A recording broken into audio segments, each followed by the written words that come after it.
Степногорск аймағындағы 2019 жылдың әлеуметтік экономикалық даму көрсеткіштері баяндалған кездесулер қорытындысы қала әкімі Еркебұлан Баяхметовтің 5 ақпанда өткізген есепті жиынымен тәмамдалды.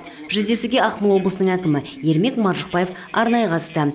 Горняк орталық мәдениет сарайына жиылған қала тұрғындарына ақпарат ұсынған шаһар басшысы ең алдымен өндірістік бағыттағы жетістіктерді тізбектеп, ауыл шаруашылығындағы көрсеткіштерге тоқталды. В сельском хозяйстве выпуск валовой продукции составил 5,1 миллиарда тенге.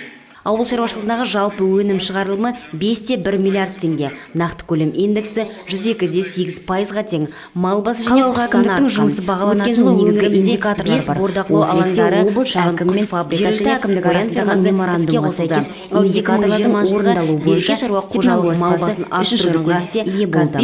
Бұл жақсы көрсеткіш деп отыр облыс басшысы.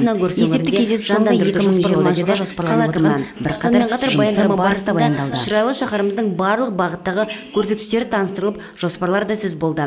Негізгі ақпараттан соң тұрғындар тарапынан еңбек қауіпсіздігін қорғау, Горняк орталық мәдениет сарайының репетиция залдарын жөндеу, ауыл шаруашылығындағы мәселелер, медициналық мамандар тапшылығы мен жергілікті денсаулық сақтау ұйымдарының жөнделуі басты назарға алынды. Очень много мы по области сегодня делаем работы, восстанавливаем больницы, строим, реконструируем. Ақмола облысында бірқатар денсаулық сақтау нысандарын қалпына келтіру бойынша жұмыстар атқарылуда. Биылғы жылы біз тек денсаулық сақтау ғимараттарында жөндеу жұмыстарын қайта өңдеу үшін жобалық сметалық құжаттарды әзірлейміз. Ал негізгі жөндеу 2021 жылға қарай қолға алынады. Бұл жұмыстар шамамен 2022 жылдарға дейін жалғасады.